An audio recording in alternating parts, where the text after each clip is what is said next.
Hello students, आज के class में हम लोग economic reforms since 1991 unit number 6 के अगले टॉपिक को शुरू करेंगे। अब तक हम लोगों ने बात किया है इकोनॉमिक रिफॉर्म्स के मीनिंग पर, ये मीनिंग क्या है इकोनॉमिक रिफॉर्म का। साथ ही साथ हम लोगों ने देखा कि इकोनॉमिक रिफॉर्म्स इंडियन इकोनॉमी में किए क्यों गए, मतलब नीड क्या थी हमारे देश में रिफॉर्म को करने की। तो उसमें हम लोगों ने काफ़ी सारी बातें डिस्कस करी, जिसमें हमने देखा कि इंडिया 1990s तक कई तरह के प्रॉब्लम्स में घिर चुका था और इंडियन इकोनॉमी में कई तरह की समस्याएं उत्पन्न हो चुकी थी, जिसमें गवर्नमेंट का घाटा था, विदेशी कर्ज था, साथ ही साथ प्राइसेस बहुत बढ़ गए थे, हमारी इंडस्ट्रीज़ जो हैं वो बहुत बुरा परफॉर्म कर रही थी। तो इस तरह की कई सारे कारण रहे जिनकी वजह से इंडिया में 1991 में इकोनॉमिक रिफॉर्म किया गया, जिसके तहत पुरानी नीतियों को बदलकर उसकी जगह पर नई पॉलिसीज़ का अडॉप्शन किया गया। तो इकोनॉमिक रिफॉर्म को जानने के बाद हम लोगों को इसमें जानना है एक term, that is new economic policy. हालांकि हम लोगों ने डिस्कस किया कि इकोनॉमिक रिफॉर्म्स के अंदर न्यू इकोनॉमिक पॉलिसीज़ का अडॉप्शन किया गया, तो इन समहाउ आप इसको न्यू इकोनॉमिक पॉलिसी के नाम से भी जान सकते हो। लेकिन ये पॉलिसीज़ क्या थी, न्यू वर्ड इस्तेमाल क्यों किया गया, तो इन सब के बारे में ज़रा आज हम लोग बात कर लेंगे। तो हम बात करने वाले हैं न्यू इकोनॉमिक पॉलिसीज़, जिसको इंडिया में 1991 में अडॉप्ट किया गया। तो ये पॉलिसीज़ हमारी क्या थी, तो देखिए हम लोगों ने देखा कि इंडियन इकोनॉमी और इंडियन गवर्नमेंट जो है उनमें कई तरह की समस्याएं उत्पन्न हो गई थी 1990s के टाइम पीरियड में, और उन समस्याओं को सुलझाने के लिए या उन प्रॉब्लम्स को रिमूव करने के लिए इंडिया में इकोनॉमिक रिफॉर्म किया गया। अब न्यू इकोनॉमिक पॉलिसी क्या है, तो ज़रा बात समझेंगे आप लोग कि ये जो न्यू इकोनॉमिक पॉलिसी है इसमें हुआ क्या। तो जो समस्याएं थी हमारे देश में, जो फाइनेंशियल क्राइसिस था, पैसों से संबंधित जो कमी आ गई थी हमारे देश में, उस कमी को पूरा करने के लिए, इस फाइनेंशियल क्राइसिस की स्थिति से बाहर आने के लिए गवर्नमेंट ऑफ इंडिया ने क्या किया कि IBRD इंटरनेशनल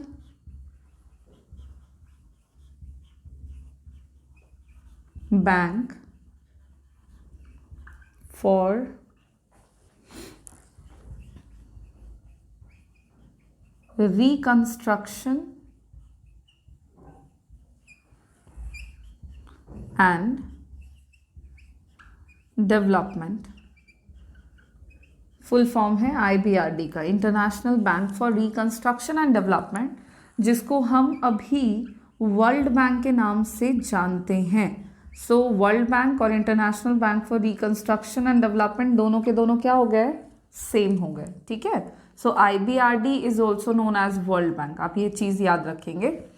सो इंडियन इकोनॉमी ने वर्ल्ड बैंक से साथ ही साथ IMF इंटरनेशनल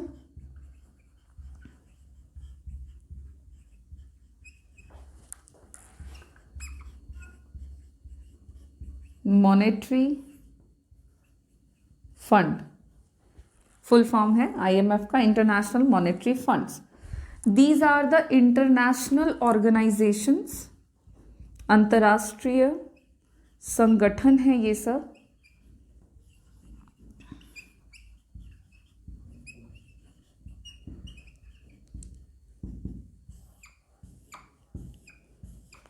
और इन इंटरनेशनल ऑर्गेनाइजेशन से गवर्नमेंट ऑफ इंडिया ने मदद मांगी, और मदद के तौर पर अपने फाइनेंशियल क्राइसिस को दूर करते हुए गवर्नमेंट ने वर्ल्ड बैंक से और IMF से $7 बिलियन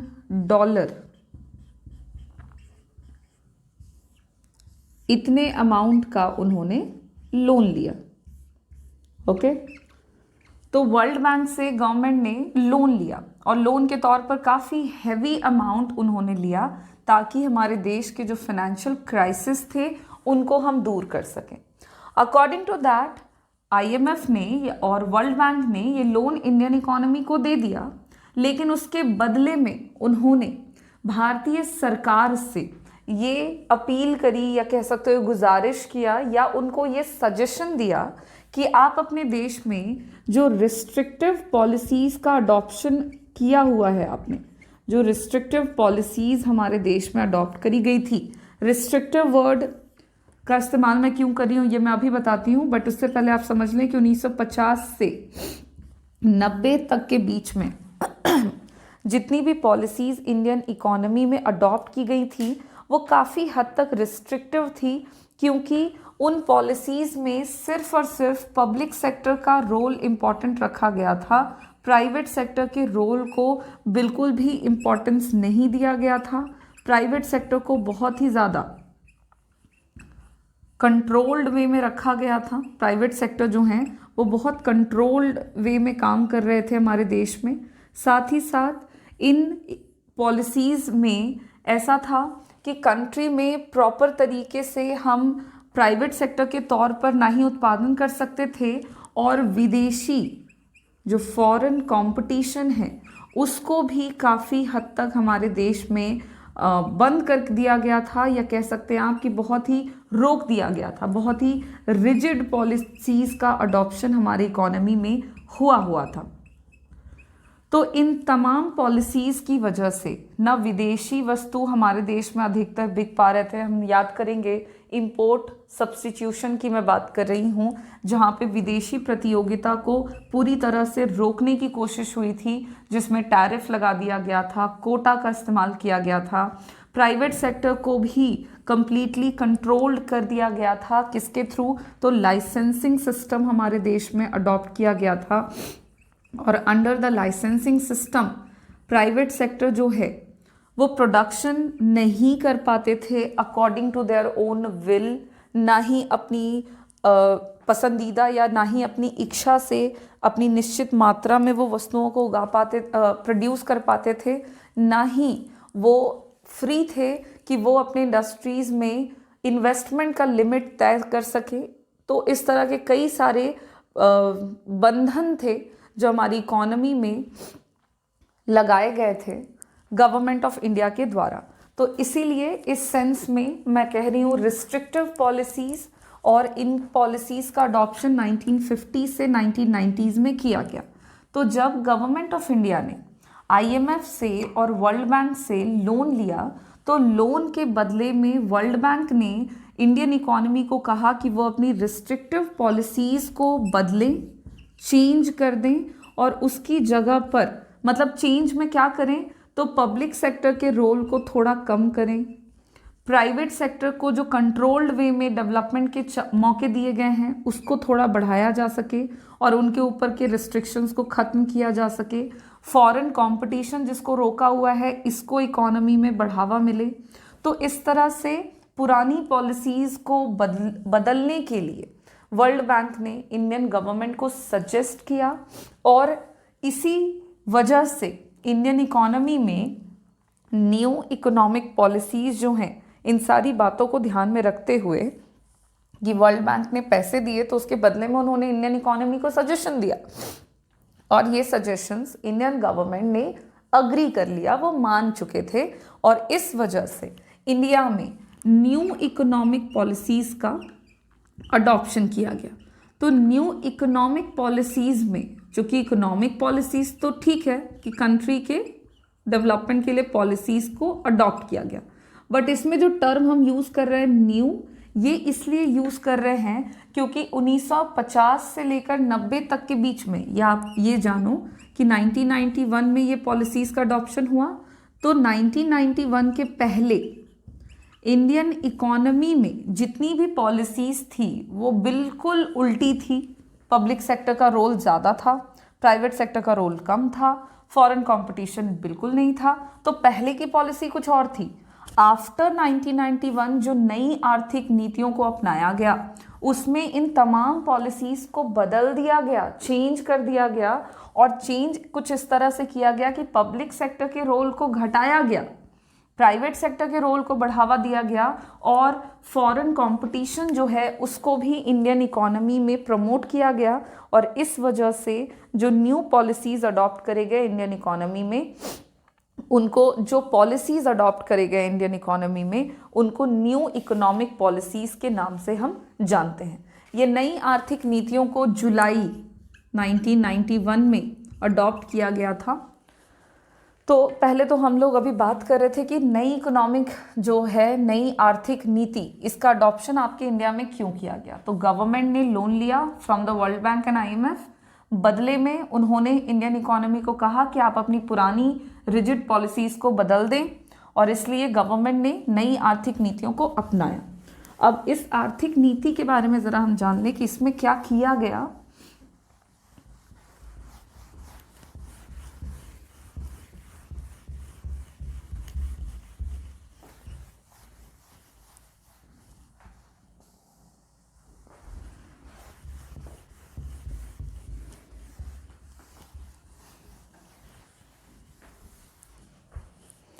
तो सबसे पहली बात कि ये जो पॉलिसी थी, न्यू इकोनॉमिक पॉलिसी, इसके बारे में अब हम बातें करेंगे। तो सबसे पहली बात कि इन पॉलिसीज को जुलाई 1991 में अडॉप्ट किया गया, या आप कह सकते हैं इनिशिएट किया गया, ठीक है। उसके अलावा इन पॉलिसीज को अडॉप्ट करने का एकमात्र पर्पस था कि इंडियन इकोनॉमी में सॉल्व किया जा सके इकोनॉमिक क्राइसिस को, साथ ही साथ इकोनॉमिक ग्रोथ को बढ़ावा दिया जाए, या इकोनॉमिक ग्रोथ के रेट को हम बढ़ा सकें। उसके बाद जो ये न्यू इकोनॉमिक पॉलिसीज़ इंडिया में अडॉप्ट करी गई, इसमें न्यू टर्म्स का मतलब है कि बिफोर 1991 की जितनी भी पॉलिसीज़ थी उनको बदल दिया गया, उनको चेंज कर दिया गया। और ये चेंज जो किया गया एक कंप्लीट चेंज रहा। पहले कुछ और पॉलिसीज़ थी और उन पॉलिसीज़ को कंप्लीटली बदल दिया गया 1991 में, जिसकी वजह से हम न्यू वर्ड का इस्तेमाल कर रहे हैं आर्थिक नीतियों के साथ। पुरानी आर्थिक नीतियाँ कुछ और थी और नई आर्थिक नीतियों के अंतर्गत कंप्लीटली भारतीय अर्थव्यवस्था में परिवर्तन देखा गया। उसके अलावा ये जो न्यू इकोनॉमिक पॉलिसीज़ थी, इसको 2 कैटेगरीज में क्लासिफाई किया गया था, ठीक है। न्यू इकोनॉमिक पॉलिसीज़ को NEP शॉर्ट में हम कह सकते हैं, इनको 2 भागों में क्लासिफाई कर दिया गया था, और 2 पार्ट्स में क्लासिफाई करते हुए इनके एम और इनके तरीके, इनके मेथड्स, इनके मेजर्स और इनके ऑब्जेक्टिव्स, इन दोनों को बदला गया। जिसमें पहला ये था स्टेबलाइजेशन मेजर्स। स्टेबलाइजेशन मेजर्स के अंतर्गत जो कि 2 मुख्य एम था, आप ध्यान दोगे, बार बार लिख रही हूँ मैं, कि इकोनॉमिक क्राइसिस को सॉल्व करना और दूसरा इकोनॉमिक ग्रोथ को बढ़ाना। तो देखिए, क्राइसिस को जो सॉल्व करना था, this is the stabilisation measure, जो कि शॉर्ट टर्म मेजर था। मतलब कम समय के लिए जल्दी में हमें जो उपाय करने थे, तो शॉर्ट टर्म मेजर्स के तौर पर इंडिया में स्टेबलाइजेशन मेजर्स अपनाए गए अंडर द NEP, जिसके अंतर्गत क्या किया गया। सबसे पहला तो कि इंडियन इकोनॉमी में जो भी वीकनेसेस थे, जो भी प्रॉब्लम्स थे हमारे प्रोडक्शन में, डोमेस्टिक प्रोडक्शन को सुधारा गया। जो डोमेस्टिक प्रोडक्शन हमारे देश में हो रहा था उसमें जो गुड्स एंड सर्विसेज बन रहे थे उनकी क्वालिटीज़ जिस भी कारण से ख़राब हो रही थी या प्रतियोगिता की कमी हो रही थी, विदेशी वस्तुओं को हम अपने देश में आने से रोक रहे थे, जिसकी वजह से हमारे देश के उत्पादन में भारी मात्रा में कमी दिखी, क्वालिटीज़ में भी, क्वांटिटीज़ में भी। तो जो वीकनेसेस थे हमारे, जो इंडियन इकोनॉमी के वीकनेसेस थे रिलेटेड टू द प्रोडक्शन, उस पे पहले फोकस किया गया। स्टेबलाइजेशन मेजर्स में स्थिरता लाने के उपाय किए गए, जिसमें घरेलू उत्पादन संबंधित दिक्कतों को दूर करने के कई उपाय किए गए। साथ ही साथ इसमें और एक उपाय किया गया, चूंकि स्टेबलाइजेशन मेजर था, अर्थव्यवस्था में जो उथल पुथल हो गई थी उसे शांत करना था। उथल पुथल का कारण था कि एक तो उत्पादन ढंग का नहीं हो रहा था, पहले तो भाई उसको दूर करना है। सेकंड, हमारे देश में इन्फ्लेशन उस समय तक बहुत ही ज़्यादा बढ़ चुका था, तो इन्फ्लेशन के रेट को भी नॉर्मल करना था, घटाना था, क्योंकि हमने देखा 16.7% इन्फ्लेशन हो गया था और इसको रिड्यूस करना बहुत ज़्यादा ज़रूरी था। According to that stabilisation measures के अंदर गवर्नमेंट ने इन दो बातों का ध्यान रखा, जिसमें उन्होंने घरेलू उत्पादन को, उनकी क्वालिटी को बढ़ावा दिया, जिसमें वीकनेसेस को उन्होंने रिमूव करने की कोशिश करी। साथ ही साथ जो इन्फ्लेशन का रेट बहुत हाई हो गया था उसको गवर्नमेंट ने रिड्यूस करने के उपाय स्टेबलाइजेशन मेजर्स के अंदर किए। उसके बाद आपकी गवर्नमेंट ने सेकंड जो स्टेप फॉलो किया 2 क्लासिफिकेशन में, पहला तो ये किया कि भाई जल्दी में जो हमें ऑब्जेक्टिव्स अचीव करने हैं तो ये ऑब्जेक्टिव्स अचीव करने हैं under the stabilisation measures. Second, उन्होंने स्ट्रक्चरल रिफॉर्म कर दिया। स्ट्रक्चरल रिफॉर्म का मतलब हो गया कि इंडियन इकोनॉमी में कंप्लीट अर्थव्यवस्था में सुधार किया गया, उनकी स्थिति को सुधारा गया। स्ट्रक्चरल रिफॉर्म मेजर्स कहेंगे इसको, और ये लॉन्ग टर्म मेजर्स रहे।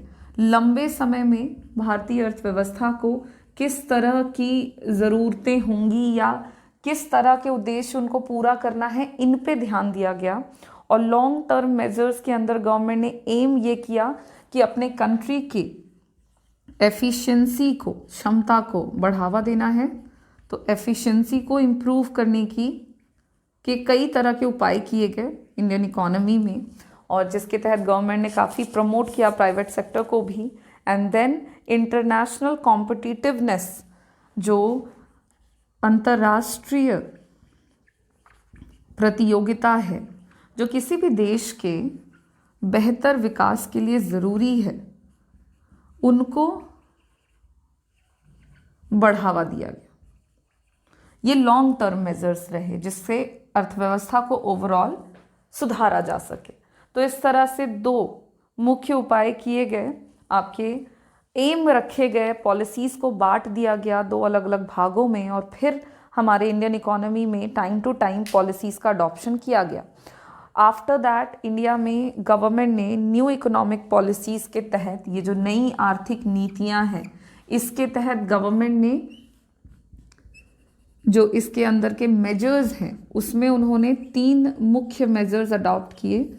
और ये जो मेजर्स है ना, ये इन सारे ऑब्जेक्टिव्स को पूरा करने के लिए थे। तो सबसे पहला मेजर जो था, जो इसमें आया, दैट इज लिबरलाइजेशन। एनईपी का, न्यू इकोनॉमिक पॉलिसी का पहला जो उपाय है वो है लिबरलाइजेशन। दूसरा है प्राइवेटाइजेशन, और तीसरा है ग्लोबलाइजेशन। और इस तरह से 3 मेन पॉलिसीज़ या उपाय किए गए, तरीके अपनाए गए। वैरायटी ऑफ पॉलिसीज़ की बात करें तो ये 3 वैरायटी में पॉलिसीज़ का अडॉप्शन किया गया इंडिया में, और इनको हम न्यू इकोनॉमिक पॉलिसीज़ के मेजर्स के तौर पर जानते हैं। तो ये हो गए आपके न्यू इकोनॉमिक पॉलिसीज़ का इंट्रोडक्शन। यही है नई आर्थिक नीति। तो है वही रिफॉर्म के अंदर हमने देखा क्या सुधार हुआ। एम क्या था, क्राइसिस को दूर करना, ग्रोथ को बढ़ाना। सेम है new economic policy. New economic policy जुलाई 1991 में अडॉप्ट किया गया। क्यों किया गया? इकोनॉमिक क्राइसिस को सॉल्व करने के लिए, ग्रोथ को बढ़ाने के लिए। न्यू क्यों कहा जा रहा है? क्योंकि 1991 के पहले पॉलिसीज़ कुछ और थी, 1991 के बाद पॉलिसीज़ में कंप्लीट चेंज हुआ। न्यू इकोनॉमिक पॉलिसीज़ में पॉलिसीज़ को दो भागों में बांट दिया गया। एक स्टेबलाइजेशन मेजर्स जो कि शॉर्ट टर्म मेजर्स था, जिसमें घरेलू उत्पादन को बढ़ावा देने के साथ साथ देश में इन्फ्लेशन जो बहुत ज़्यादा बढ़ गया था उसको घटाना था। दूसरा स्ट्रक्चरल रिफॉर्म, जिसमें जो कि लॉन्ग टर्म मेजर्स था, जिसमें गवर्नमेंट को एफिशिएंसी बढ़ानी थी इंडियन इकोनॉमी की, साथ में जो इंटरनेशनल कॉम्पिटिटिवनेस या इंटरनेशनल कंपटीशन आप ऐसा समझो जो घट गए थे उसको बढ़ाना था। और इन सारी बातों को ध्यान में रखते हुए 3 मेन पॉलिसीज़ को अपना लिया गया। LPG, लिबरलाइजेशन मतलब उदारीकरण, प्राइवेटाइजेशन मतलब निजीकरण, और ग्लोबलाइजेशन का मतलब हो गया वैश्वीकरण। और ये 3 मुख्य पॉलिसीज़ आपकी इंडियन इकोनॉमी में अडॉप्ट करी गई 1991 में। क्यों हुआ? तो हमने इन सबको देखा कि गवर्नमेंट ऑफ इंडिया को काफ़ी फाइनेंशियल क्राइसिस हुआ था। इकोनॉमिक क्राइसिस में हमें काफ़ी पैसों की कमी हो गई थी और उन कमी को दूर करने के लिए गवर्नमेंट ने क्या किया था? वर्ल्ड बैंक से लोन लिया था और वर्ल्ड बैंक ने उसके बदले में इंडियन गवर्नमेंट को अपनी पॉलिसीज़ को चेंज करने का सुझाव दिया था और इसीलिए हमारे देश में नई आर्थिक नीतियों को अपनाया गया। क्लियर है ये बात? अब हम बात करेंगे इन तीनों पॉलिसीज़ के बारे में 1 बाय 1 करके, जो कि है LPG में। तो सबसे पहले हम बात करेंगे लिबरलाइजेशन क्या है, प्राइवेटाइजेशन क्या है एंड ग्लोबलाइजेशन क्या है। तो देखो मैं शॉर्ट में यहाँ पे आपको थोड़ा सा बतला देती हूँ, डिटेल में हम बातें करेंगे। लिबरलाइजेशन, इसमें क्या किया गया था? एक शब्द में याद रखेंगे, इंडियन इकोनॉमी को फ्री कर दिया गया था।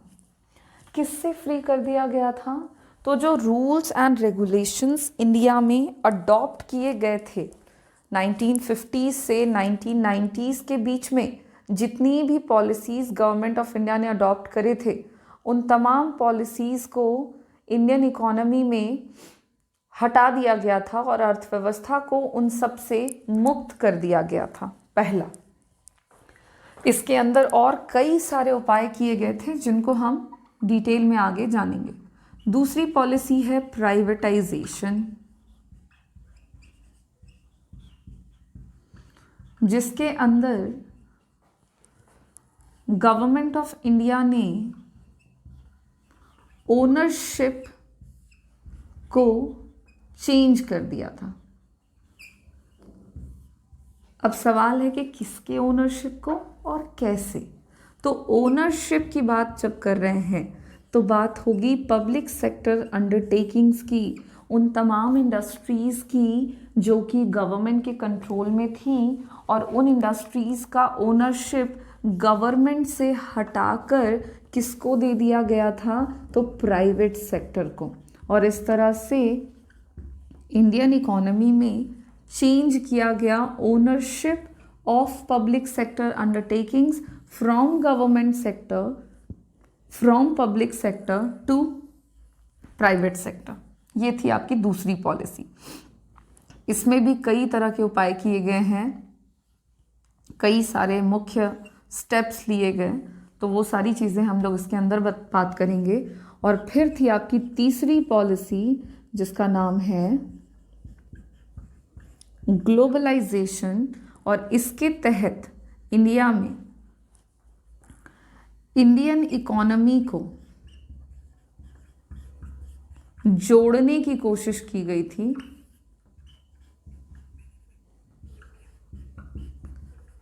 With the rest of the world, दुनिया के दूसरे देशों के साथ, दूसरी अर्थव्यवस्थाओं के साथ भारतीय अर्थव्यवस्था को जोड़ने की प्रक्रिया जो कनेक्ट करने की प्रोसेस करी गई, कनेक्ट करने का जो प्रक्रिया अपनाया गया, उसी को हम ग्लोबलाइजेशन कहते हैं, जिसके तहत इंडियन इकोनॉमी के अंदर जितने भी रिस्ट्रिक्शंस थे, जितने भी रिजिड पॉलिसीज़ थे, जिसके तहत इंडिया विदेशों से व्यापार कम से कम कर रहा था, इंडियन इकोनॉमी में इंपोर्टेड गुड्स कम से कम आ रहे थे, उन तमाम पॉलिसीज़ को बदल दिया गया और इंडियन इकोनॉमी को जोड़ने की कोशिश करी गई with the rest of the world. और इस तरह से इंडिया में न्यू इकोनॉमिक पॉलिसीज़ के तहत ये 3 मुख्य नीतियों को अपनाया गया और इस प्रकार अपनाया गया। अब हम लोग अगला टॉपिक जो हमारा होगा, तो अगला टॉपिक हम शुरू करेंगे लिबरलाइजेशन, जिसमें लिबरलाइजेशन का मीनिंग डिटेल में देखेंगे और फिर हम लोग उसके अंदर पॉलिसीज़ वगैरह के बारे में बातें करेंगे कि किस तरह की पॉलिसीज़ जो हैं लिबरलाइजेशन के अंदर अपनाई गई है। तो हम लोग लिबरलाइजेशन में बात करेंगे लिबरलाइजेशन के मीनिंग पर, लिबरलाइजेशन के मेजर्स क्या क्या उसके लिए अपनाए गए, इसके ऑब्जेक्टिव्स को भी डिस्कस कर लेंगे, मेजर्स में ही सारी बातें डिस्कस कर लेंगे एंड देन हम लोग लिबरलाइजेशन के मेरिट्स को डिस्कस करेंगे और फिर इसके हम लोग डीमेरिट्स को डिस्कस करेंगे। तो इतनी बातें हम लोग लिबरलाइजेशन के बारे में करेंगे और लिबरलाइजेशन को कंप्लीट करने के बाद प्राइवेटाइजेशन पे मूव कर जाएंगे। तो लिबरलाइजेशन को जो हम डिस्कस करेंगे वो हम हमारे नेक्स्ट क्लास में करेंगे। Thank you.